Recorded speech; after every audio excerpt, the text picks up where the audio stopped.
Saya sering mengatakan bisa loh perang dunia ketiga terjadi. Gelar pasukan Amerika di Timur Tengah itu menjadi sasaran. Ternyata itu terjadi betul.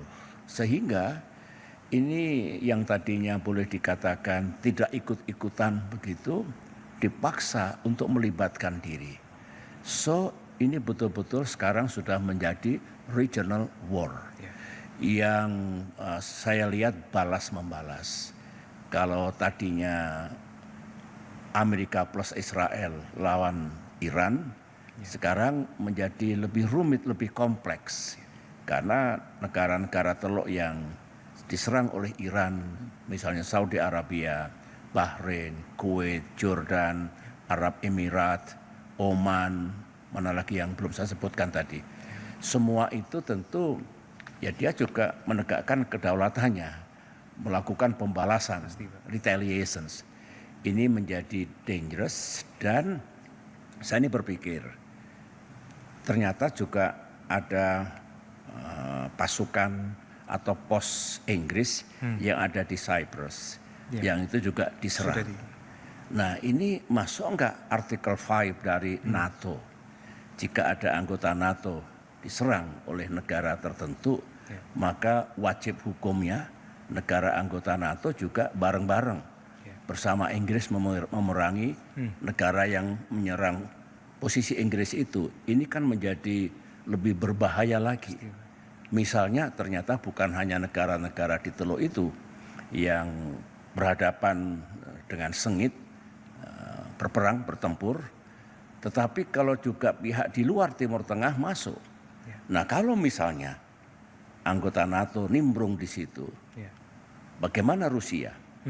Bagaimana Tiongkok? Bagaimana Korea Utara?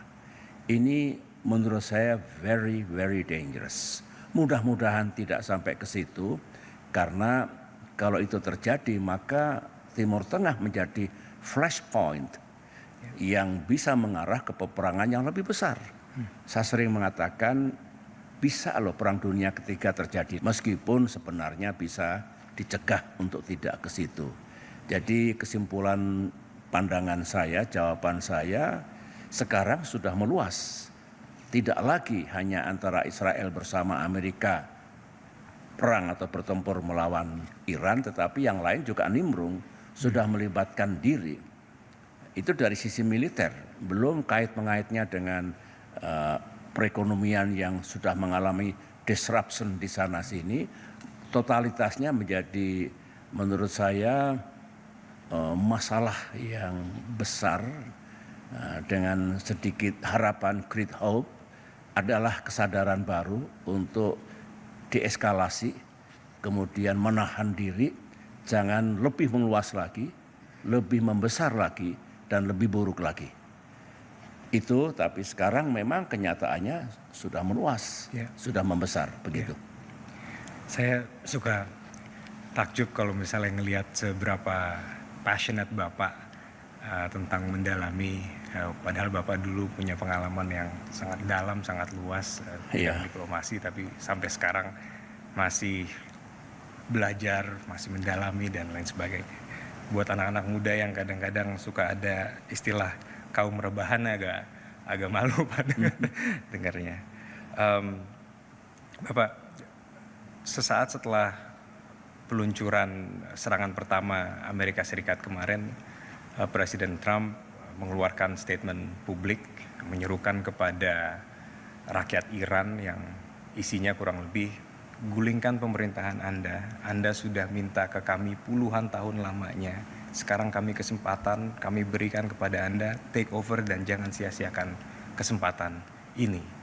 Saya waktu nonton statement tersebut, di pikiran saya ini sebetulnya yang menjadi target dari Amerika Serikat di konflik Iran ini apakah nuklir seperti yang pada saat itu disampaikan sebelumnya, atau regime change, atau apa yang menurut Bapak menjadi sasaran perang atau pencapaian yang ingin mereka dapatkan dari konflik di Iran ini, dan kalau memang regime change yang mereka inginkan, apakah itu satu-satunya yang objektif yang ingin mereka capai, Bapak? Ya, itu juga menarik itu, kan saya mengikuti betul statement dari Presiden Trump, statement dari Perdana Menteri Benjamin Netanyahu, pihak Iran sendiri.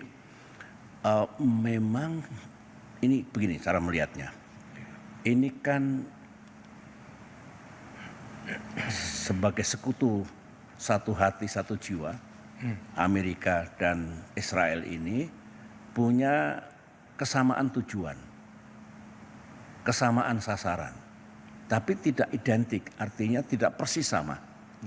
Mungkin ya, ini saya melihatnya, Amerika Serikat tidak ingin Iran itu punya kekuatan senjata nuklir. Karena Amerika pasti menjadi salah satu sasaran. Israel sama.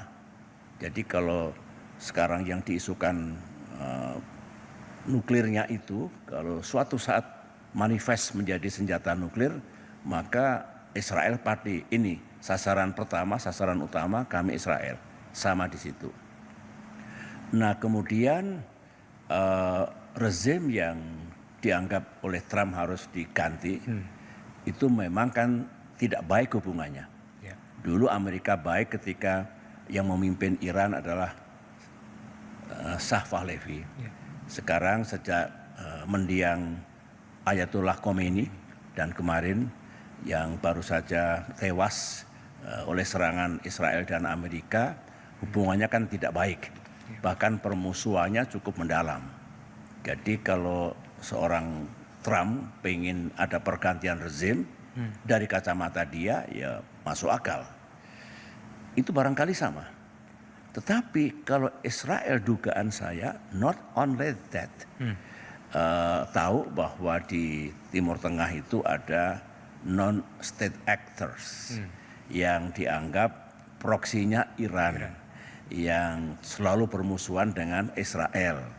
Misalnya di Lebanon ada Hezbollah, di Palestina ada Hamas, di Yemen ada Houthi, dan ada elemen lain di negara lain. Mungkin bukan hanya pergantian rezim, bukan hanya jangan sampai Iran punya senjata nuklir, bagi Israel, ya yang disebut Israel proksi-proksi itu harus tidak ada. Harus dibubarkan, tidak boleh ada, kepentingan Israel. Kemudian Amerika barangkali karena Iran juga punya kekuatan yang tangguh, yaitu senjata balistik, peluru kendali, ballistic missiles, itu yang paling ditakuti, imminent, terjadi betul sekarang ini, dihujanilah Tel Aviv dan Israel oleh peluru kendali Iran itu. Mungkin meskipun Amerika juga tidak happy, tetapi yang lebih merasakan adalah Israel. Jadi itu cara kita menyimpulkan apa sih dalam peperangan itu harus ada tujuannya. Ada kepentingan Amerika, kepentingan Israel, dan sebaliknya Iran juga punya kepentingan, punya tujuan. Nah yang sering tidak dipahami itu ada tujuan politik, political objectives. Nah kemudian karena perang, pasti yang berperang adalah militer. Satuan-satuan militer, ada juga military objectives. Itu beda, tetapi memang tujuan militer, sasaran militer harus bisa mendukung pencapaian tujuan politik ataupun tujuan nasional. Melihatnya seperti itu, dan kalau kita lihat sekarang ini. Subscribe, share, like, and comment. Subscribe, share, like, and comment. Subscribe, share, like, and comment. Subscribe, share, like, and comment. Subscribe, share, like, and comment.